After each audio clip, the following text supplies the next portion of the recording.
Welcome to Underlords Universe. And this is a place where we occasionally get together and chit chat about stuff that inspires us. At least in my case, I am part of a musical and creative outlet called Underlords of the Overworld. We write music and stuff. Our bass player writes stories. If you stick around and are interested at the end, maybe I'll plug some of that. We don't make any money doing it. It's all just a hobby. As you can tell, our YouTube channel is pretty lo-fi. It's because we put all of our energy into this other stuff. But we, like to touch base with the people, our friends. In this case, what about Bob over here? Travis, lifelong Sabbath fan. I'm a lifelong Sabbath fan. Sabbath been big influence. And if you stumbled across this and you're a Sabbath fan, obviously you know that Sabbath and Ozzy just did the final thing in Birmingham, England. What was it called? Back to the beginning, right? Back And to if you just stumbled across this, go back on this channel and look at our huge Sabbath ranking yes, that we. yes. Maybe I'll link those below. Yes, we had done a gigantic multi-series ranking discussion about the Sabbath catalog. Good call. Which was that was fun, by the way, insightful. Um, But but I have a friend who lives in Connecticut, and he tried to get tickets for this. In fact, he wanted us, my wife and me, he wanted us to join them and fly over to England to see this thing. I mean, he was determined, and I was like, I mean, it could be fun. But there was no way. He tried to get tickets and like immediately, I mean, just couldn't do it. So, You know uh, what? I A day or two ago, or a day before the thing, mhm. I looked up to see if there were tickets available, and they were. I mean, they were selling them for like 300 pounds, which I guess translates to about $500, Yeah, which. which seems like about standard. Yeah, right. Like, It's not, I mean, that doesn't seem exorbitant to me for what it and is. I wonder if because this same thing happened. I just saw a band called Japanese Breakfast in Chicago. Nothing like Sabbath. They sold out the first night. We got tickets. First night sold out. Announced the show the day before, sold out. Announced the show the day before, didn't quite sell out. And then I looked up tickets for our show that sold out literally in about 20 minutes. They were selling them for half price the day before the show Oh, because no I think kidding. everybody, Yeah. yeah, it kind of oversaturated, whatever. But anyway, so So, yeah, yeah. So I want, you being a lifelong Sabbath fan, I wanted to pick your brain on this thing and invite any Sabbath fan to offer their comments, tell us what you think of their Back to the Beginning show. What I thought we'd do is, talk to you, get your take on what YouTube clips you've seen, if you saw any of the actual broadcast. Segue from there a little bit into some personal Sabbath and Ozzy related stories and stuff. I'm going to apologize in advance. My internet connection's been a little goofy, so if it freezes up, I apologize. And I do also want to just do a little shout out as we get started here to LaCroix because I'm drinking the black raspberry flavor in honor of Black well, Sabbath. shout out to Barks. I'm drinking from a black can, which means Hmm. it's zero sugar Barks because I'm You old see, now. we're taking care of ourselves as we take care of Sabbath here. So first of all, the thing ran from like 10 a.m. till whatever. So it was like 12 hours or something. Which given I didn't know really what to expect going into it, but once I saw kind of how they were doing it, I thought, I think I could have really enjoyed myself at this thing. I thought it looked pretty cool. I think it was well paced, it seemed like, and well organized. What are your thoughts in terms of that, the overall kind of way it was put together, as well as some of the artists and the tracks that they performed? Obviously, we can't talk about all of them because we haven't seen all of them and don't have enough time for that. So, yeah. Uh, well, shout out to Tom Morello. I'm actually a big Tom Morello fan. I do like Rage Against the Machine, but he had a project called Prophets of Rage with Chuck D of Public Enemy. I'm a huge Public Enemy fan. Mhm. So, So shout out to him, I guess. Anytime you have Sharon involved, I don't necessarily want to just turn this into a just complain about Sharon thing, but she's always going to ruin some stuff. And there were a lot of people that should have been there that obviously weren't invited, such as what about Bob Daisley, who wrote all of Ozzy's biggest dang hits? Okay. Well, at least in the 80s. Um, and instead, who do they get? They get Rudy Zarzo. And I got a personal bone to pick with Rudy Zarzo because Ooh, when you okay. see a dumb 14-year-old kid coming to you at an autograph signing, you're in Quiet Riot at the time, and he doesn't have any Quiet Riot stuff because I don't. I've actually come to appreciate Quiet Riot, but at the time I didn't know anything. I only had about 10 CDs, and one of them was Diary of a Madman, which is still my favorite Ozzy CD of all time. And you say, "Hey man, can you sign this?" And he goes, "Yeah, sure." And he doesn't mention, "Oh, I didn't actually play on this. Bob Daisley played on the whole thing and wrote it." That would have been very nice of you to do, Rudy. So, if I So ever do meet so Bob hang on, Daisley, hang on. Let me interject here because when you put the booklet up there like that, it kind of obscured your voice a little bit. So clarify here. oh, You sorry, asked him to sign. You asked Rudy Sarzo to sign that, right? You're a copy of Diary of a Madman, and because he's he's credited on it, on but he that. did not play. No, I have. By the way, I don't think I've ever seen the inside of that version of that CD, and I did not know that he was pictured in there. Um, Yeah, well, he's pictured on the original, and he's credited on the original. Rudy Sarzo is. Um, Rudy Zarzo is. Because Bob Daisley and Lee Kerslake had just been fired they had just got done remixing it, and that's when Sharon said, "Oh, hey, Tommy Aldridge is going to join." Bob said, "No, no, no, this is Lee's spot," and she goes, "Well, then you're fired too." And Randy apparently was like, "Then I'm gone," and Bob and Lee were just like, "No, no, no, you need to Interesting, because stay. Like you're young." I I've always been more of a Sabbath fan than an Ozzy fan. Mhm. Nothing against Ozzy. I like Diary of a Madman quite a lot, actually. I think it's arguably the best album he ever did. But I never owned it on vinyl, for example. So if I'm hearing you correctly, the original vinyl pressing actually had Rudy Sarzo pictured on it. Okay, And it says I Rudy learned Zarzo something. plays bass. I did not realize that. Okay. I thought that those were only references in reissues like that, but I guess okay, I stand corrected. Nope. See, And they folks, didn't even fix it on you this can one. there's always room to learn something. Always room to learn something. Okay. Yeah, and So at any rate, so yeah, Bob Daisley got the snub. He should have been there for sure.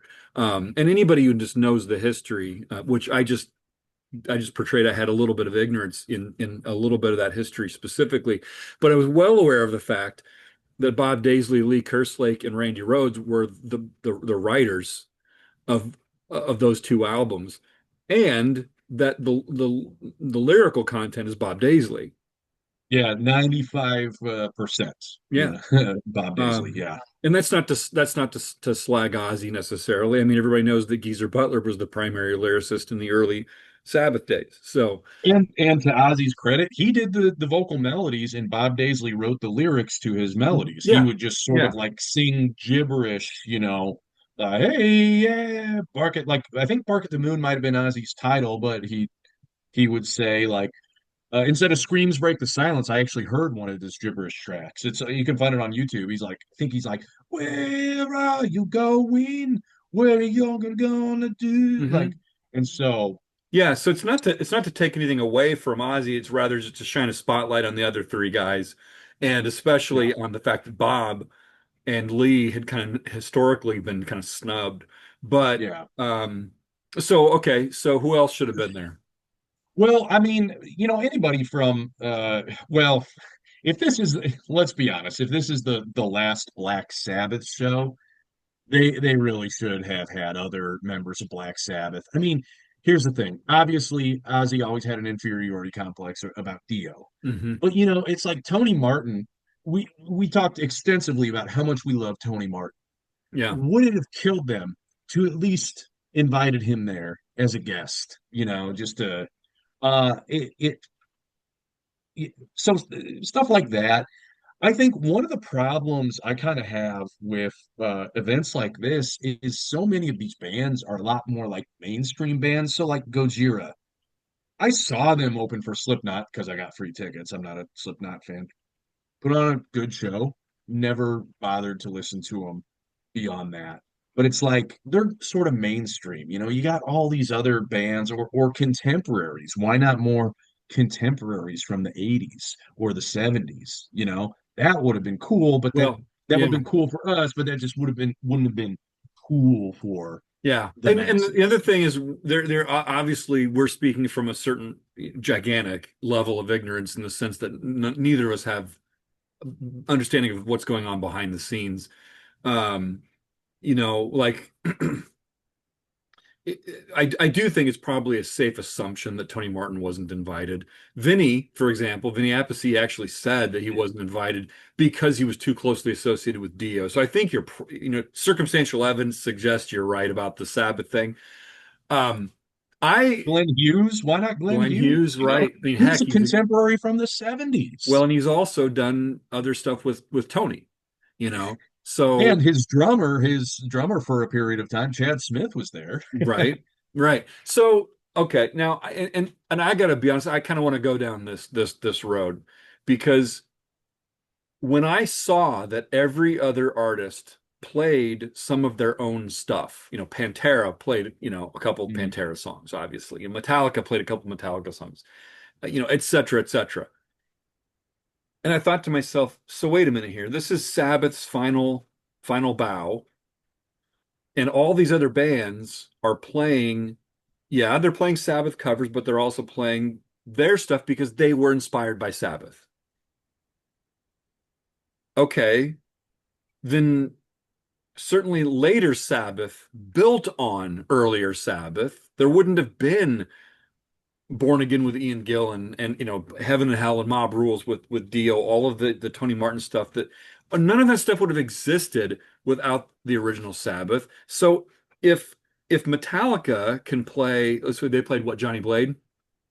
Yeah, Right. So they played Johnny Blade. That's great. They also played For Whom the Bell Tolls. Okay, awesome. Well, why can't Tony play, something from the post Ozzy? I mean, at least a nod to like Heaven and Hell or something like that, right?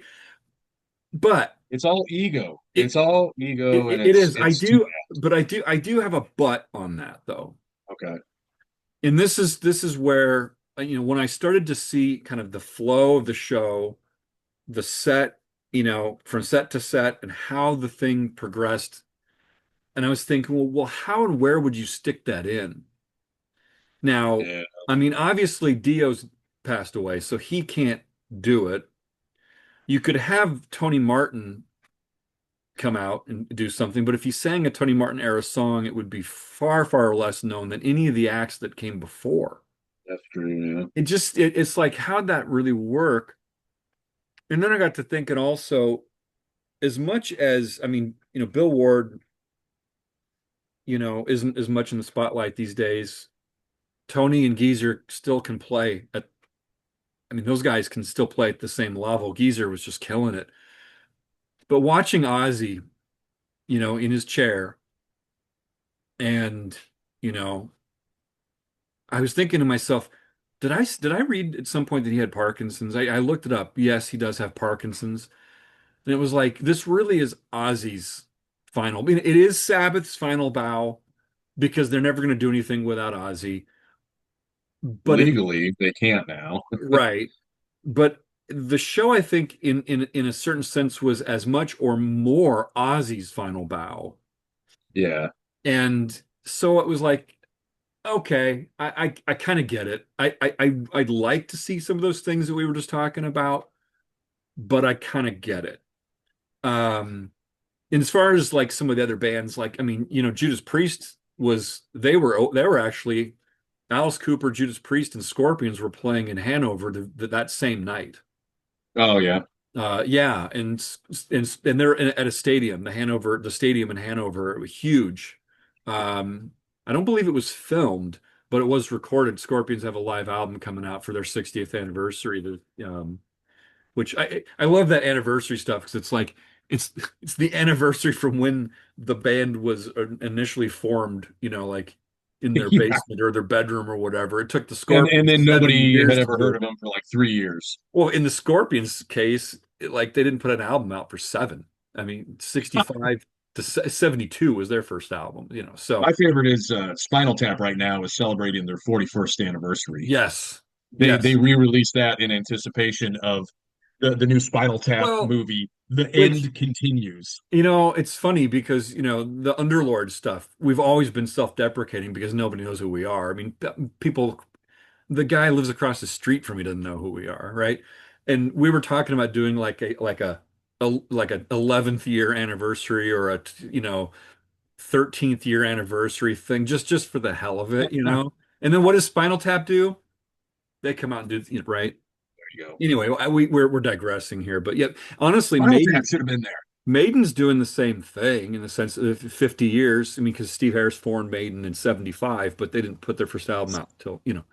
So, okay, Yeah, Dream fair enough. Theater, 1985, but they didn't put an album out until 1989, and still to this day, most Dream Theater fans have never heard it Uh, until 1991. Right. Yeah. Yeah. Yeah. So it's like, hey, but if it causes a fan to raise the question and it causes them to dig back and find out, then that's cool. Whatever.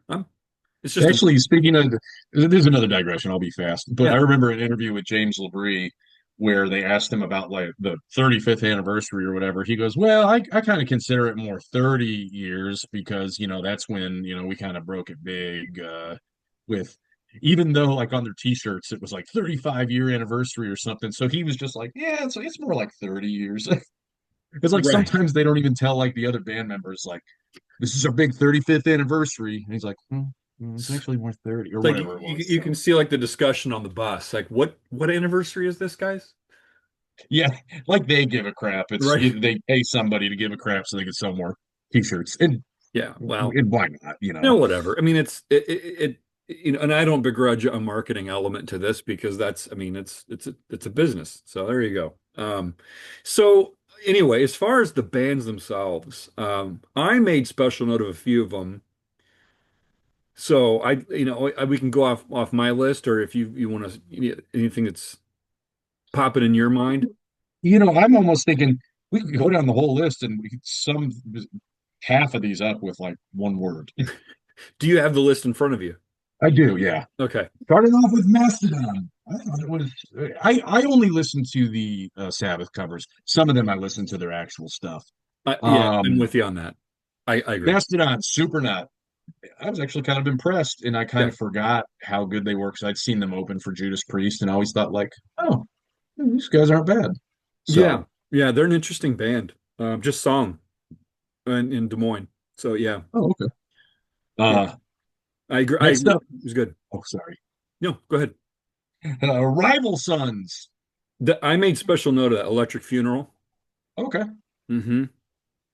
I thought it was fine. I actually thought his voice kind of lent itself to that song. I said the same thing.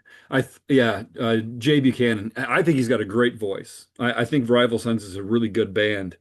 And I thought in the second verse when he really brought it in that second verse. If you go back and watch that a second time, I thought that was really good, really good.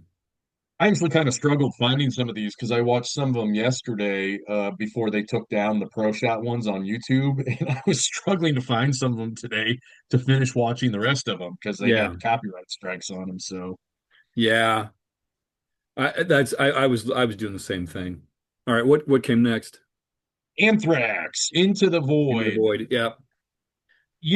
I've never really been into Anthrax, and I've seen them so many times because they kept opening for Judas Priest and opening for Dio, Mhm. and it's like, and one time I was even like so sick of seeing them, I go, I don't even want to go in and see Anthrax again. Not that they're bad, but so I was just like, I wonder if there's any the band hanging out backstage. And I kind of walked back there, didn't see anything. I was like, well, fuck it, I'll just go in.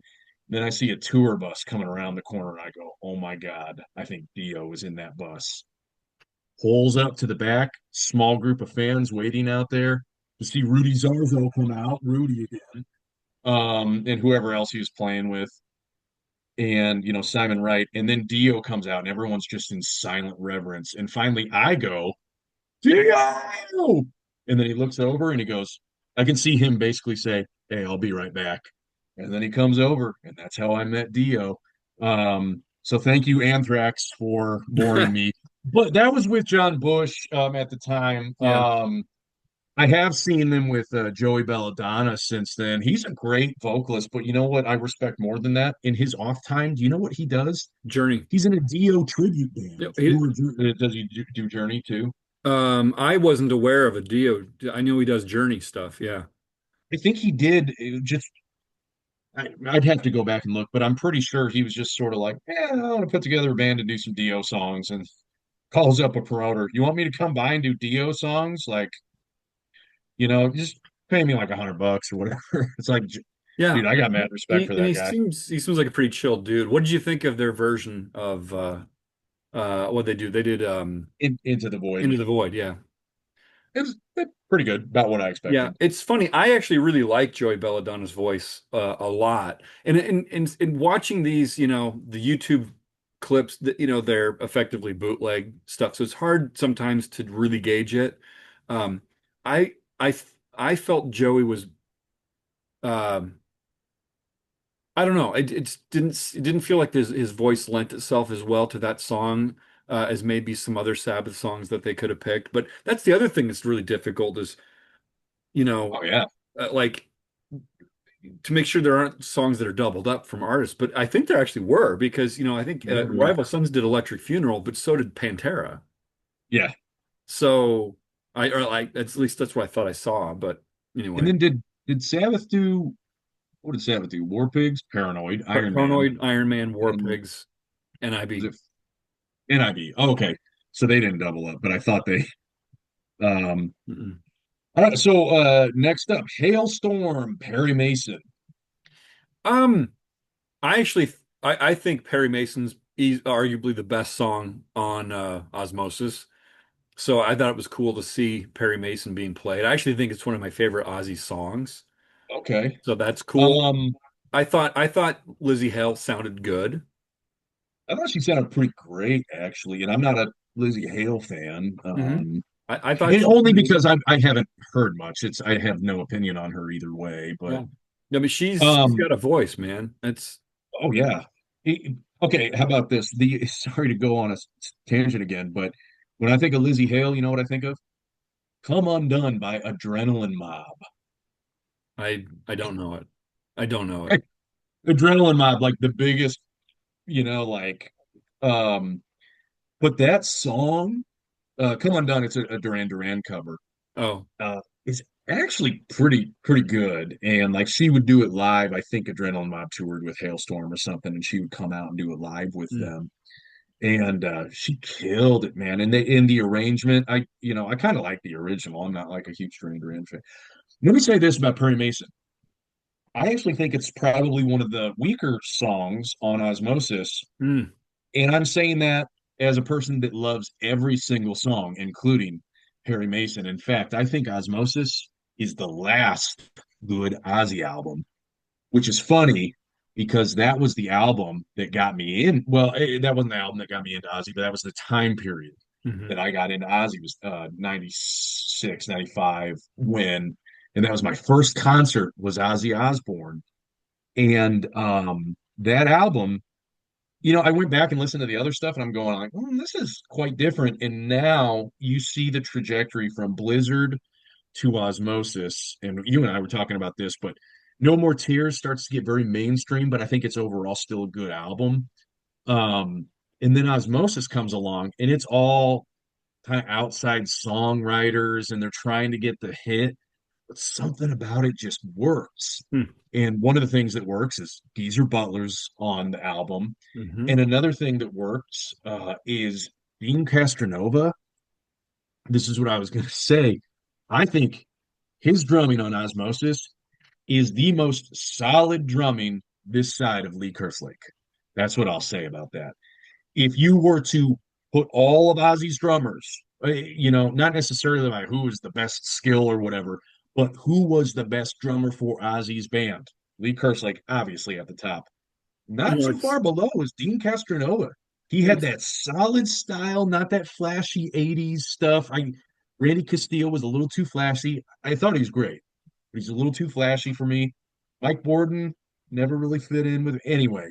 So it's Perry yeah, Mason, I thought it was awesome that they yeah. did Perry Mason. Very underrated album and song.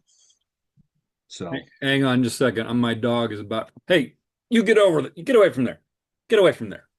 I have I'm organizing all of this stuff that I've got signed and autographed by people from out all the years. I'm redoing my stuff down here. I do oh not need nice. my dog to take an emergency pee on like an Uli John Roth autograph or something, you know. Don't do That would not be cool. You stay away from that. it. Stay away from Uli. Yeah.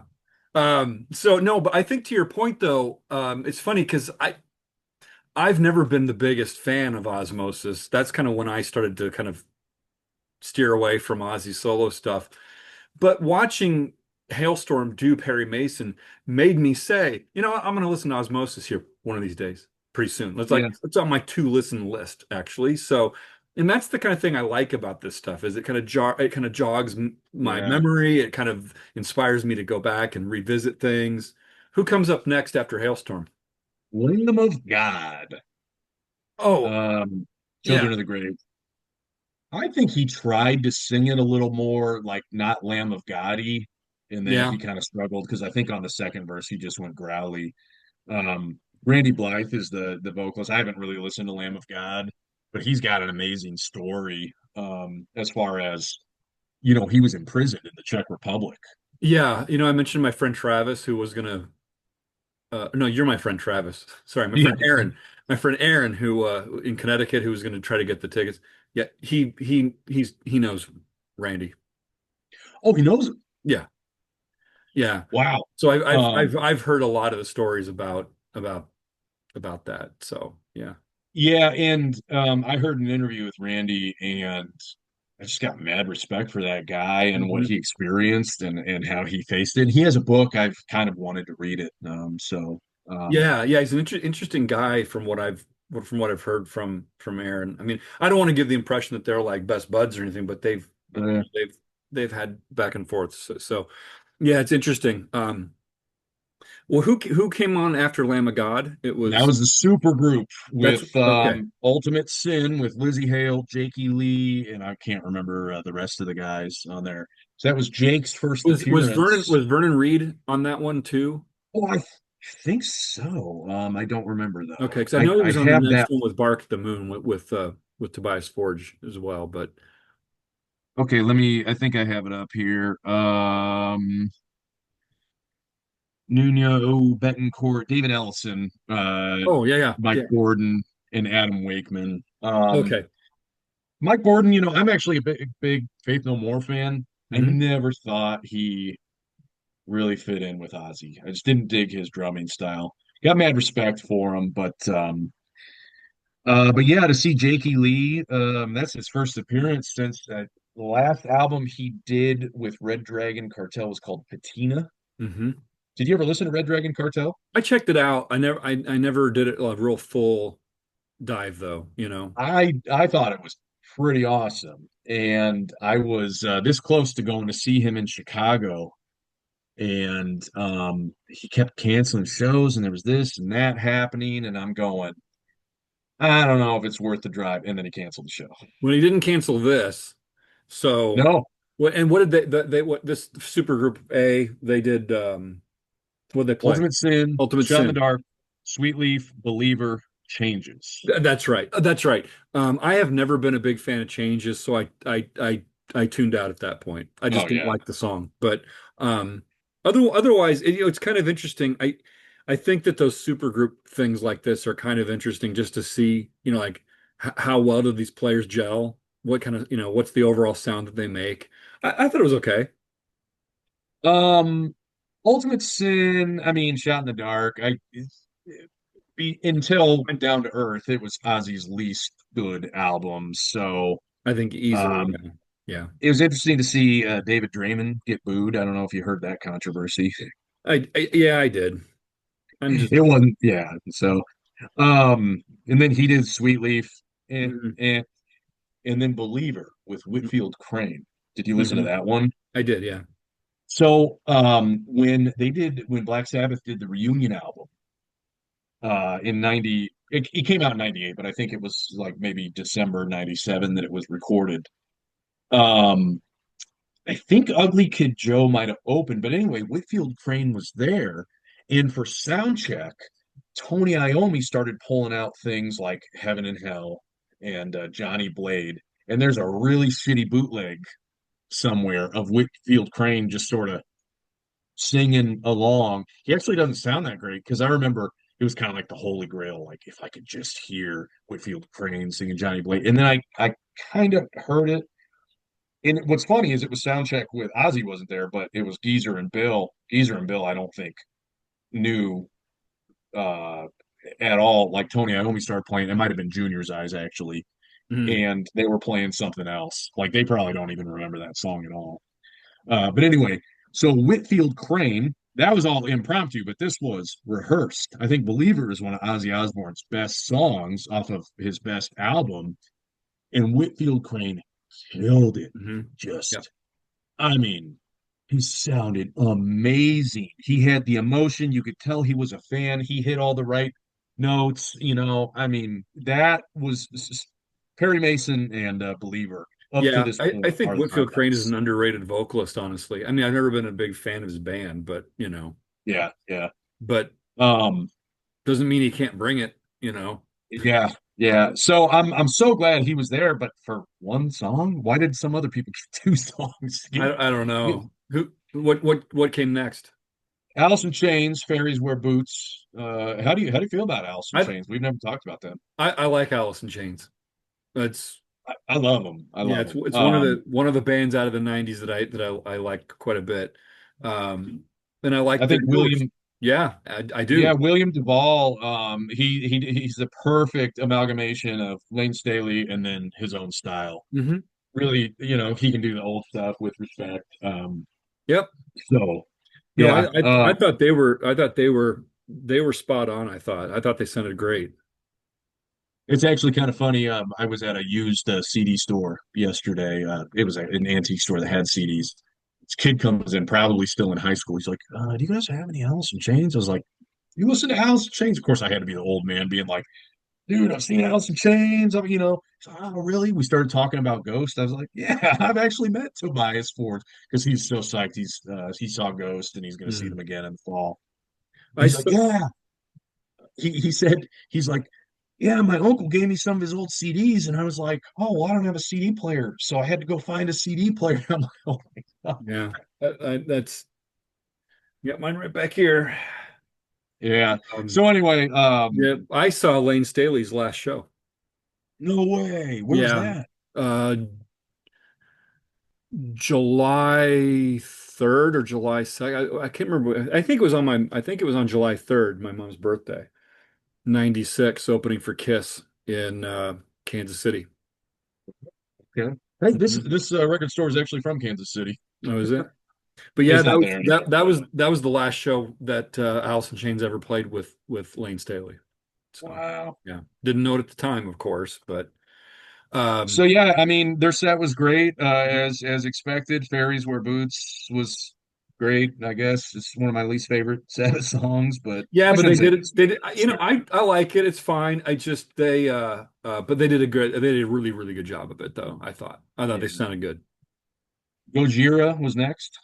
It's funny. Susan's a big fan of Gojira. I actually didn't see the Gojira. We saw Gojira actually last year, but I didn't watch the Sabbath their performance here. It was pretty good. Did they It play? started off Under the Sun. Oh, Yeah. okay. And it started off kind of like he was talking kind of a semitone lower, if I remember correctly. And then the second verse, he really kicked into it. And I was like, okay, that was all right. And then I forgot about the outro, Oh, yeah. and then he's like, thank you so much. And I go, oh my God, this is actually a great finale song. I mean, there's more bands to come, but like for Gojira, that's a great way to end their set. And you got people clapping and stuff. And I'm That's going, cool. okay, I Yeah. respect it. Yeah, you definitely I got to see that. Yeah, I'll check it out because I mean I think they're kind of an interesting band, I Yeah. honestly. So Um, was Drum Off, Symptom of the oh, Universe. I didn't watch that. Is it worth watching or is it It started off with a thud because someone was like, "Well, am I supposed to not go?" I don't know. So no, I didn't. okay. I don't even think I watched the whole thing. I was just sort of. That's the one I saw when they put the professional thing up on YouTube before it was copyright Yeah. striked. Um, that was actually the first thing I saw that popped up. I go, "Oh, I'll watch that. I'll go back and watch it." But um, I'm trying to think. Yeah, I think what's his name? Is it Travis Barker from Blink 182? He was one of the drummers, and then I think Chad Smith, and I don't know. Moving on. Okay. Super Next. Group B. Here we go. Breaking the what? Breaking the what? Law? Yeah, Okay. Rob Halford asked it Um every single time, and yeah. I'm just like, it's law, Rob. It's law. But Rob wasn't there, but Ken Downing was. Yes. Um so yeah, so they played Breaking the Law because Ken With Downing was Billy there. Corgan. What was the Sabbath tune that they played? Snowblind. Oh, that's right. I'm not a fan of Snowblind. That's why I know Sabbath fans out there that might like tune it out right now. That if you stuck with us for this long, I'm sorry. I'm one of those weird people. I've just not been. I mean, I can listen to it, but I've never been a huge fan of Snowblind, which is why I didn't bother watching this. I'll watch it at some point because I think it'll be interesting to watch Ken Downing play it. So Yeah. You yeah. know what?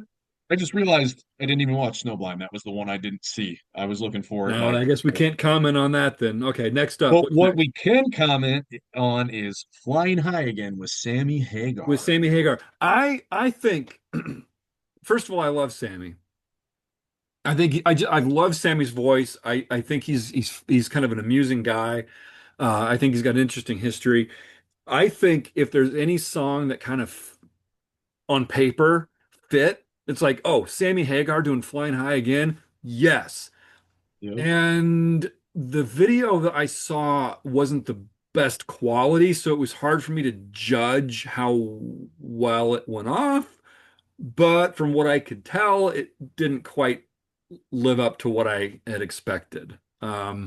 But I still think it's cool. I still think it's It, cool to see Sammy Hagar do Flying High again. So yeah, it did. I would have liked to have seen it maybe like 17 years ago when he wasn't 77. But even at 77, dude, he I still know, sounded okay. But the right? the main problem was he kept forgetting the lyrics.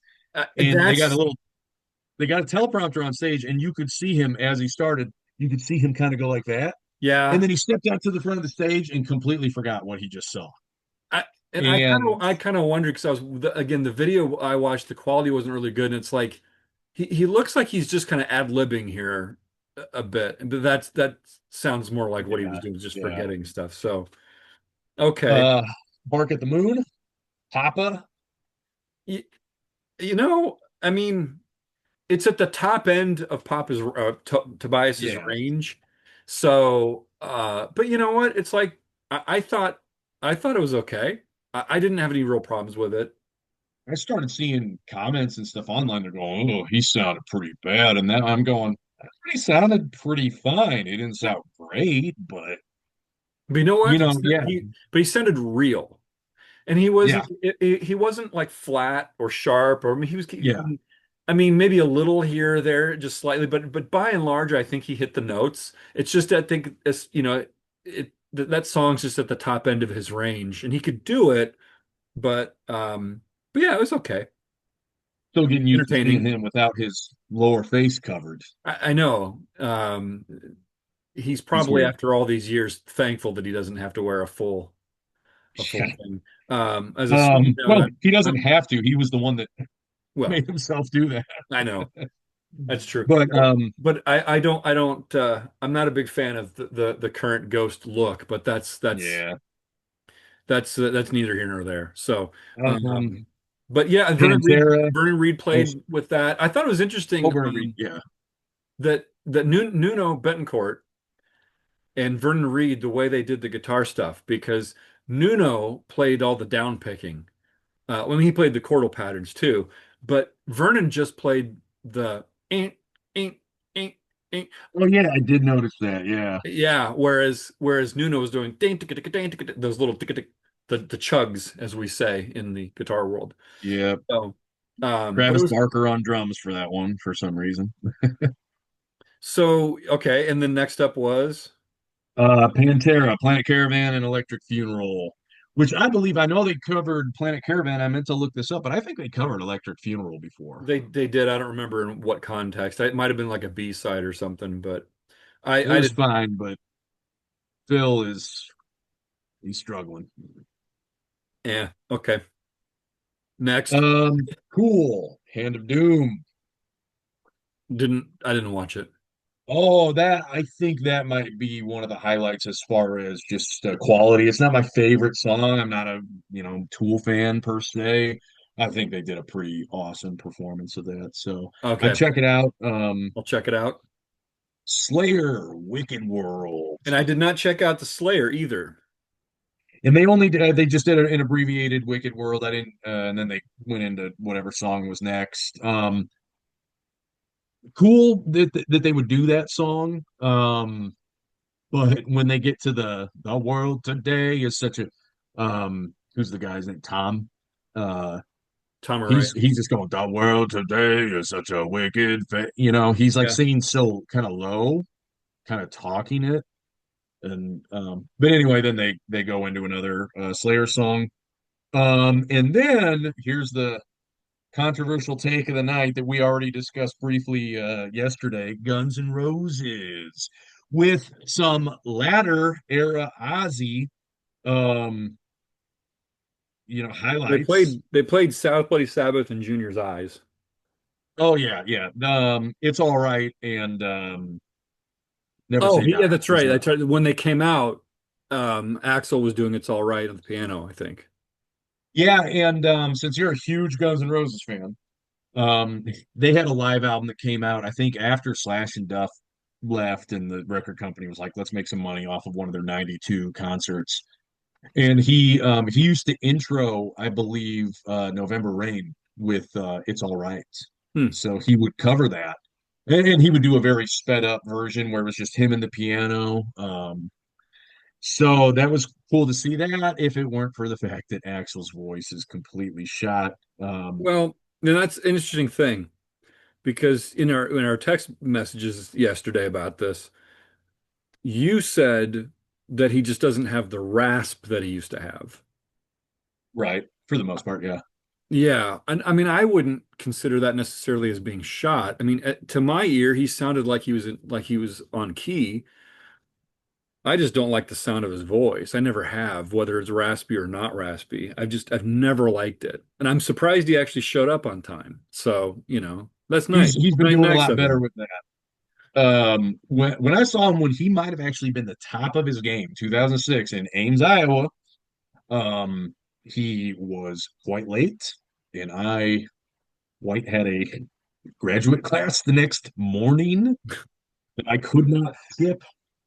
I had already resigned myself to skipping the evening class the night before. It's a long story, but they had to reschedule. And so it was a Friday evening class and an all-day Saturday class because the teacher went to Switzerland anyway, or Sweden for, well, graduate class, you can't miss. Otherwise you drop a letter grade. And I just finally said, you know what? I'll just drop a letter grade.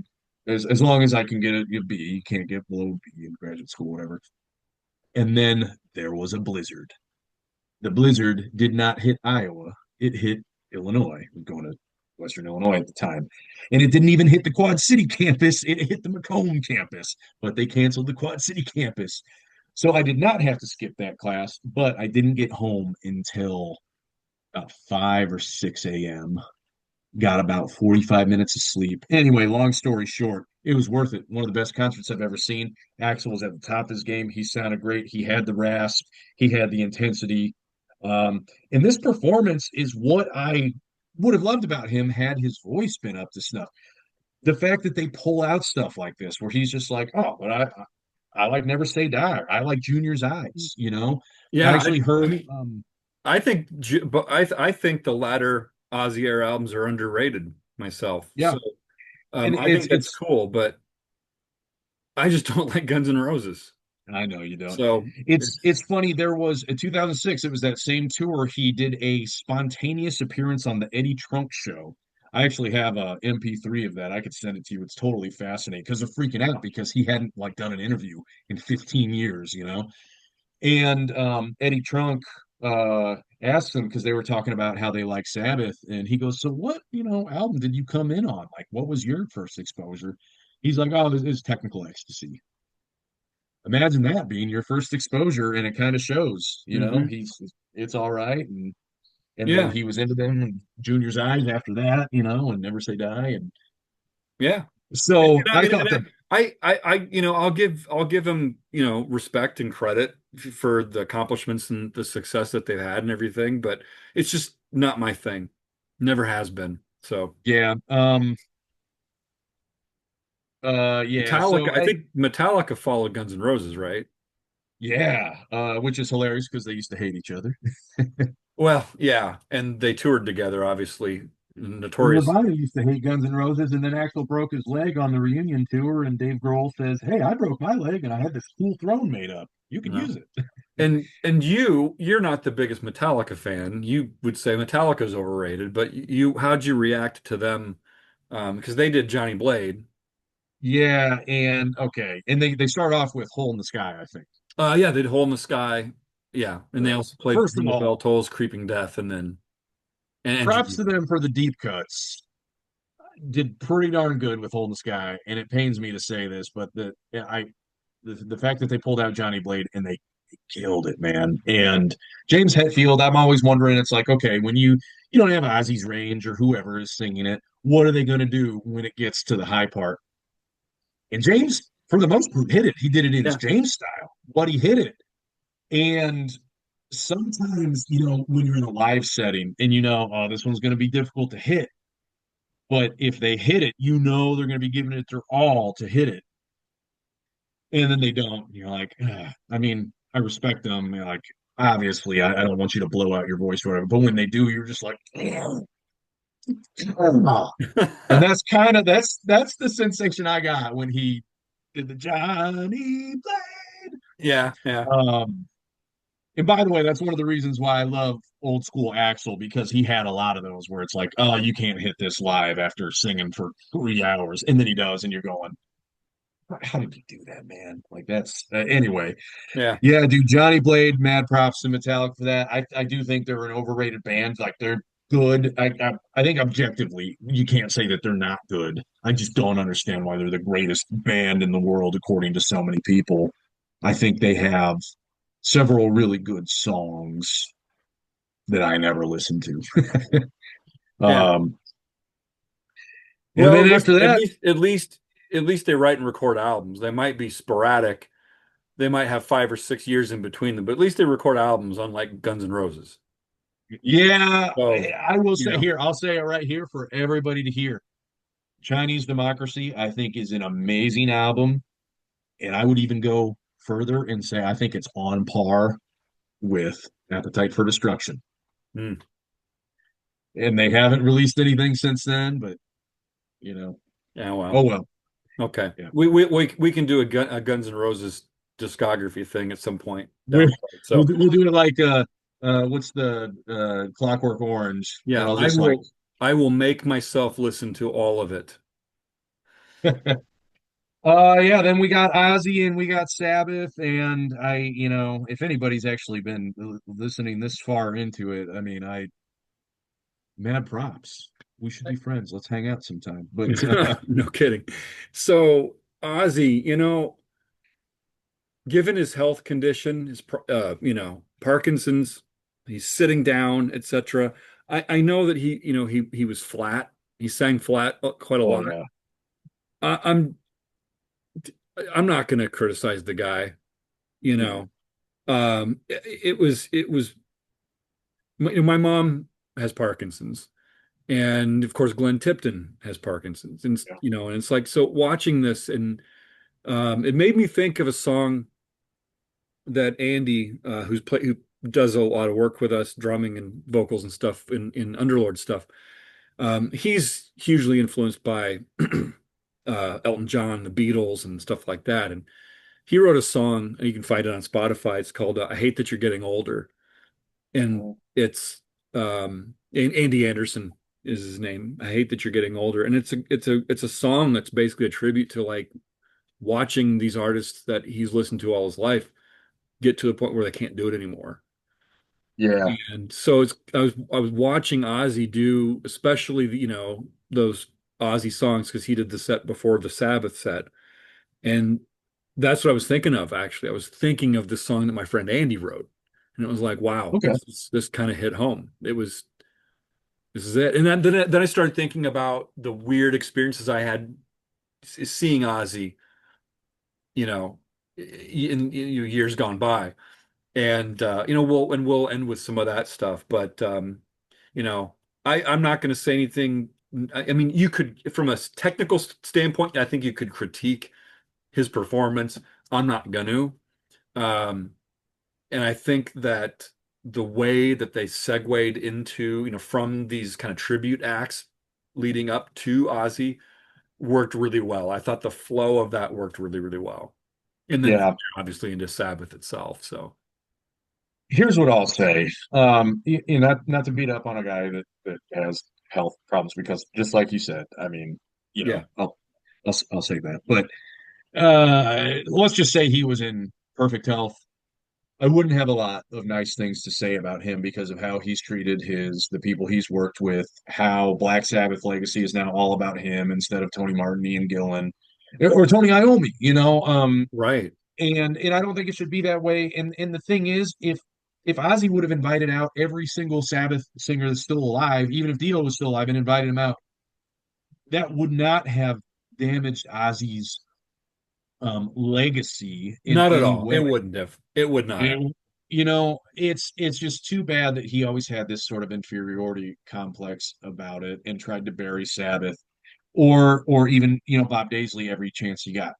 That said, just like you said, if if it was someone that I have mad respect for, Ronnie James Dio, and if he were still with us, and if we knew he had a similar condition and he could barely sing and he's going to be sitting on a chair and the final show, it's like, dude, I would be checking my bank account going like, how much could I afford if I could see him one last time, knowing it's going to be the last Yeah. time? So I don't begrudge Ozzy at all for that.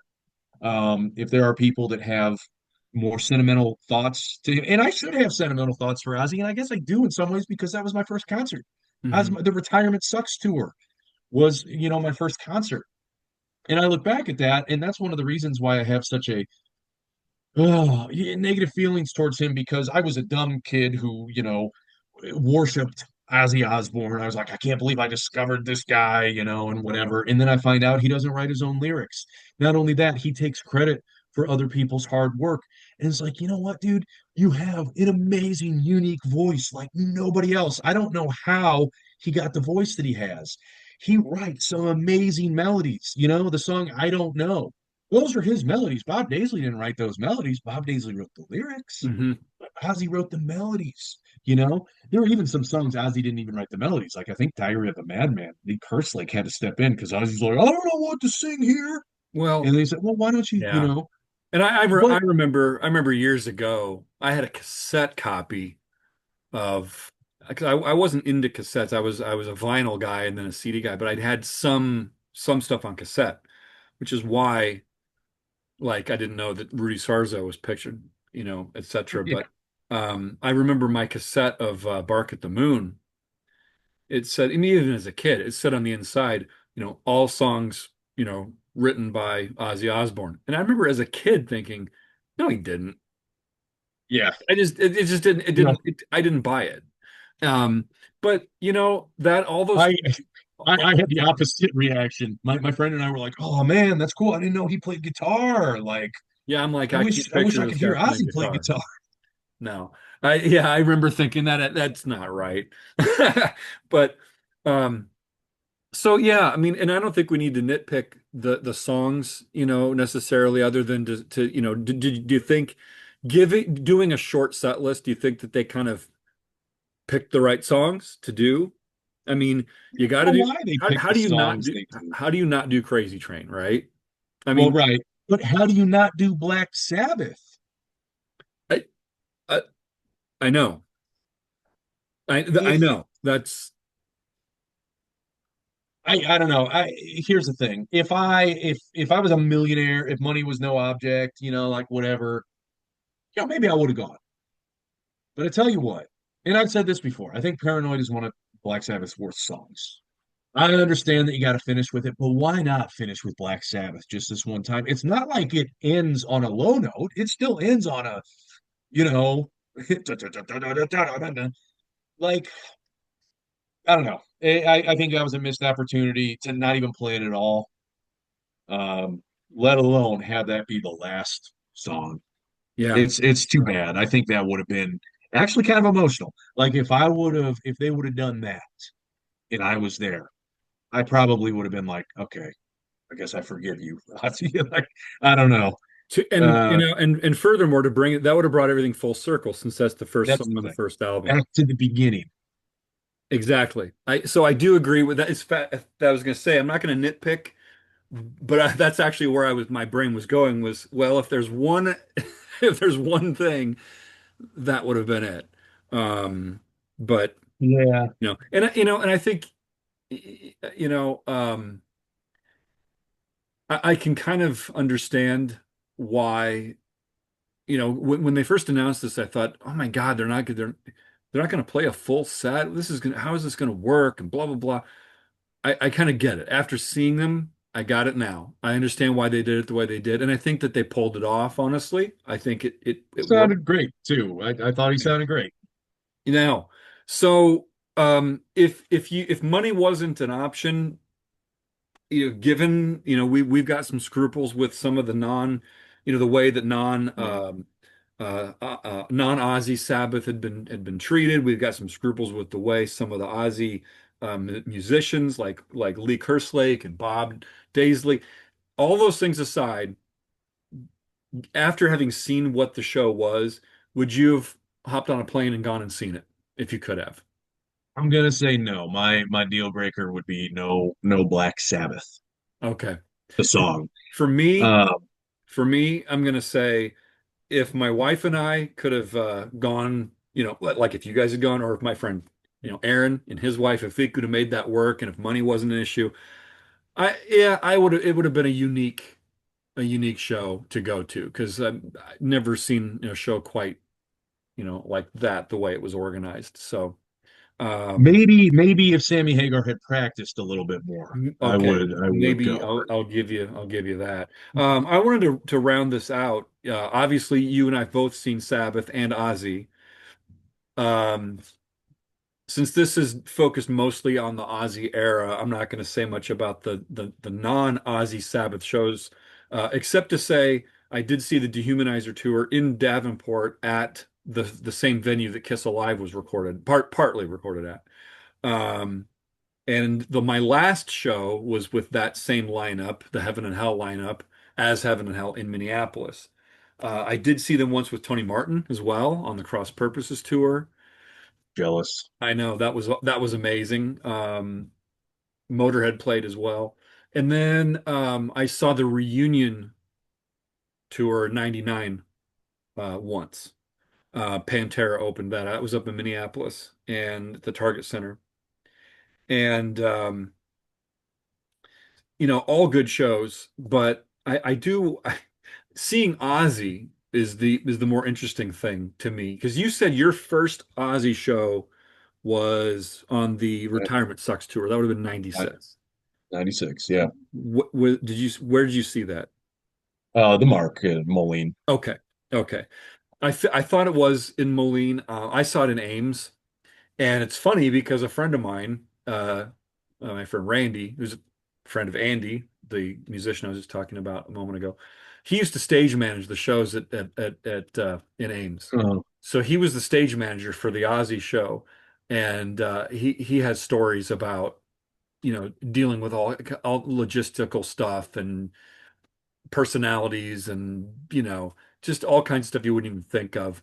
So listening to him, and if you mention Ozzy in '96 to him, the first thing he says is he talks about like, oh, all of the seats, because at Hilton Coliseum in Ames, unlike Des Moines at the time, in Des Moines, well, by '96 they were starting to put chairs down in Des Moines as well. But basically, Des Moines was kind of what they called festival seating, the open general admission on the floor for shows at at, Uh-huh. at Vets Auditorium. But in Hilton, there was always seating. I don't think they ever had just open, so there was always seats.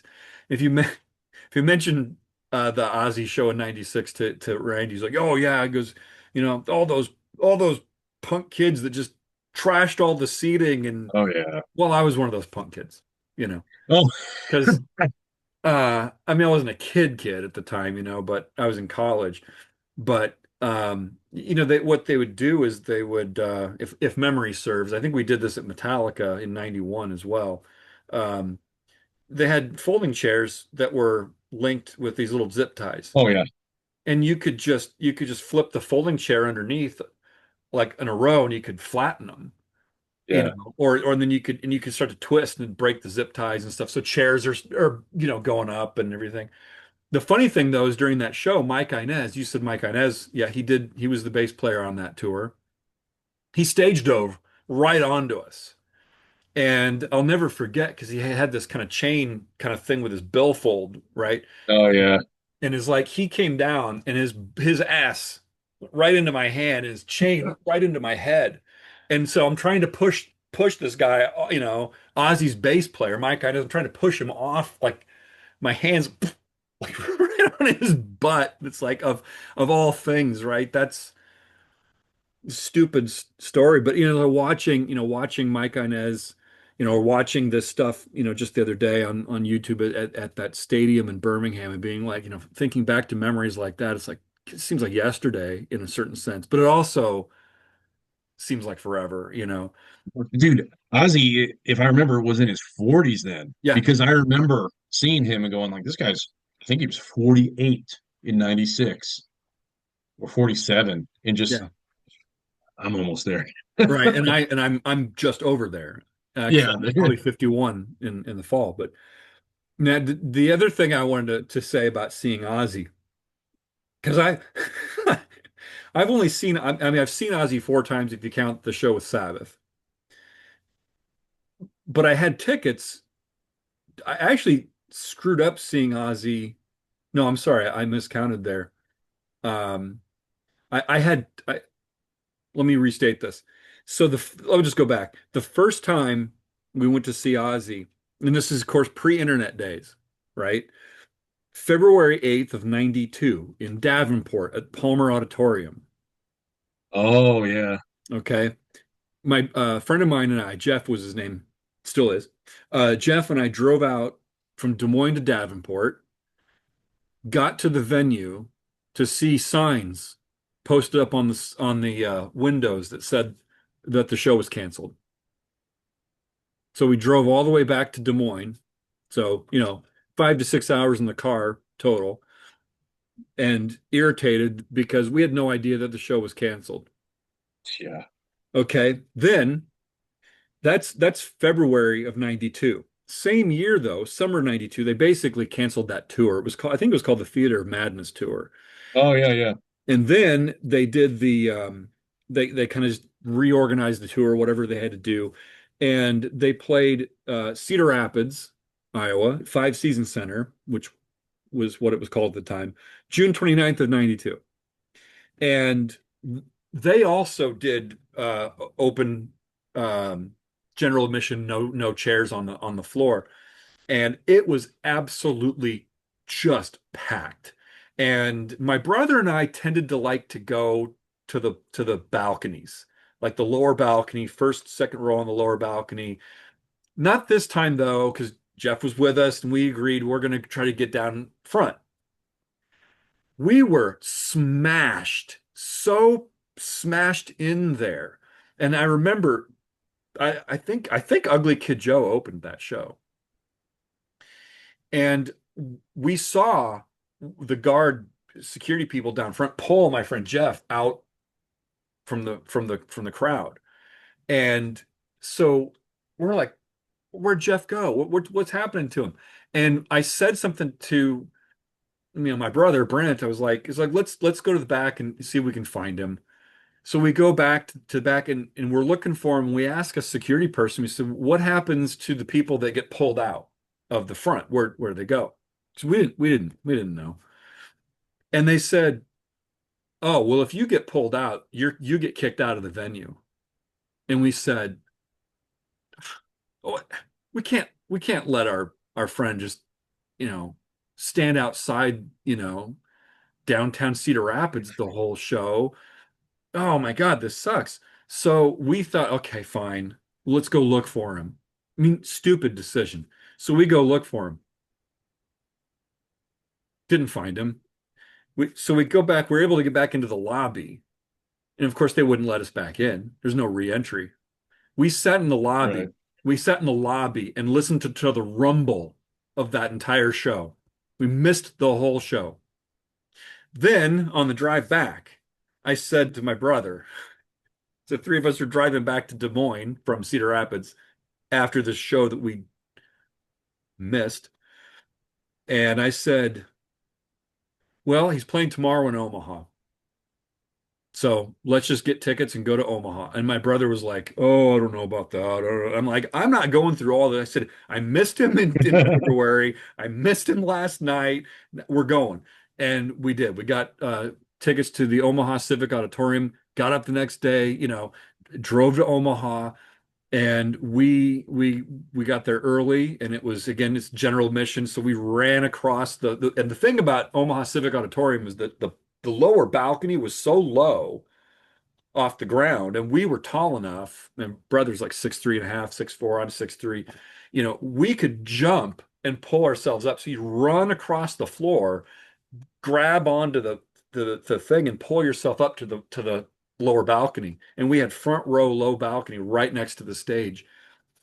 And I'll never forget that show because it's at that show that Zach Wilde dropped his pants and because somebody had thrown toilet paper. And he Oh during my his God. solo, he actually dropped his pants and wiped his butt with toilet paper and dropped it in that gap between the stage and the crowd.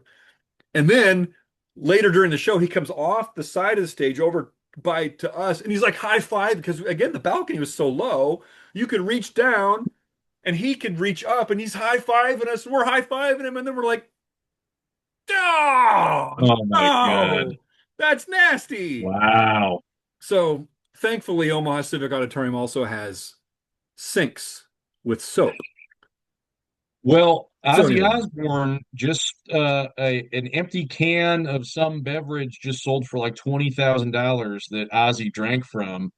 I wonder how much that toilet paper would go for. well, I mean, something tells me that Zach Wilde's not going to pull in the kind of cash that Ozzy would, but still, Well, I I tell you, know somebody actually that used to date a chick with a Zach Wild tattoo on her lower oh, no back. kidding.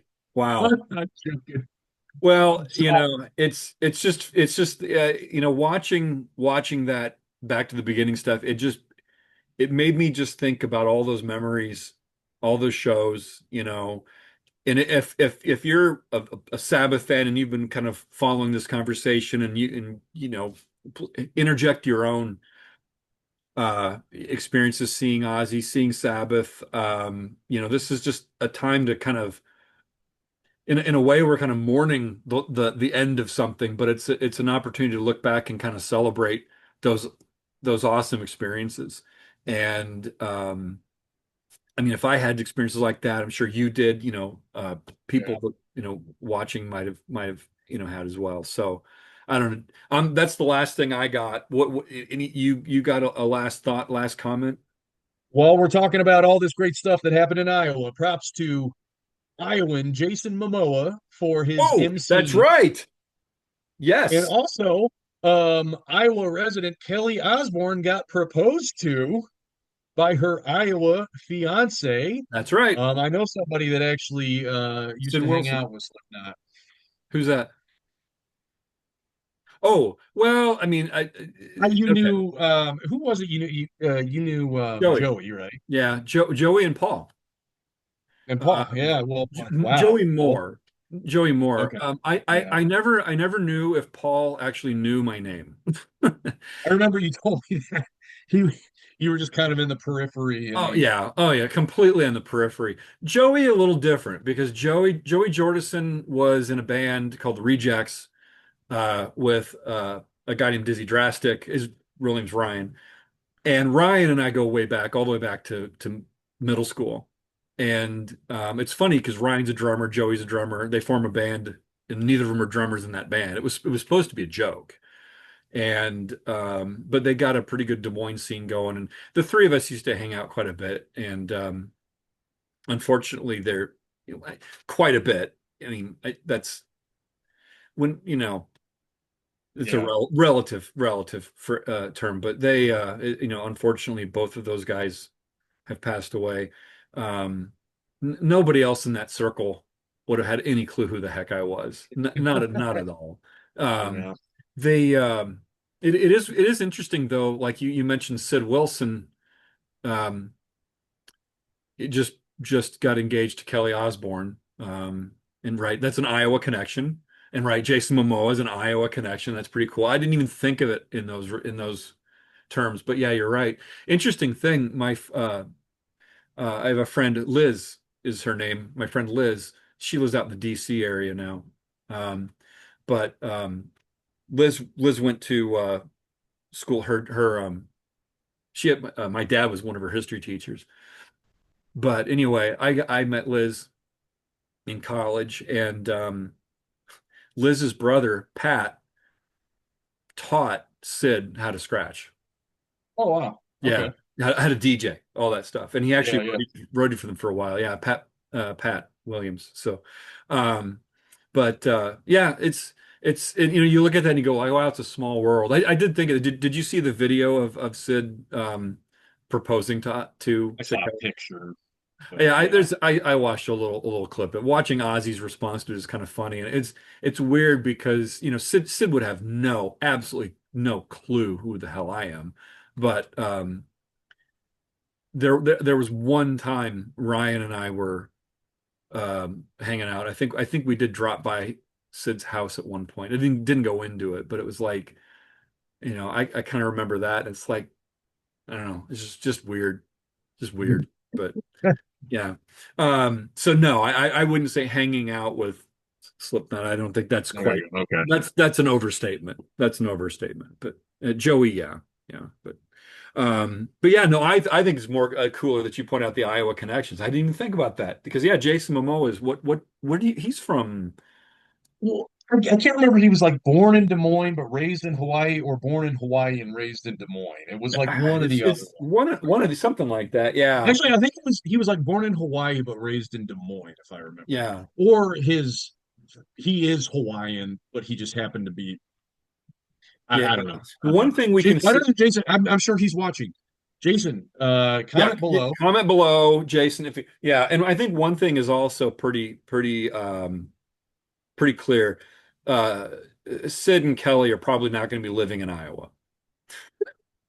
Well, no, they are living in Iowa. What? They Yeah, there was like I saw an article about it. They live in Iowa. Like Kelly was even interviewed about it, how she Oh, likes the really? Iowa lifestyle.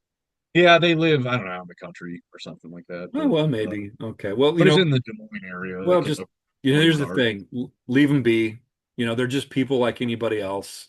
They're just people with lives doing a job. Doing their jobs and stuff. So, you know, I didn't know that. So Yeah, that's because I don't know if her kids were born here because they have like one or two kids, don't they? I don't know. I don't know. Yeah, I don't know either. I Yeah. don't keep up with Kelly Osbourne. No, no I disrespect. just happened to I see that just, article yeah, it's no and thinking like, disrespect to, oh, that's weird that I mean, you live within an hour of her. Not that you would stalk her or anything, but it's like you could be just in Des Moines one day and go, oh, there's Kelly I, Osbourne. I honestly, I wouldn't recognize her. I would have I no, probably wouldn't either at this point. So um, I would recognize Jason Momoa I though. was gonna say it's awfully hard to not recognize Jason Momoa. I mean, he's, I yeah, right. And if my wife was with me and we bumped in, we saw, I mean, she would notice him right away, and she would, yeah. Well, hey, I So gotta get going here, yeah. actually.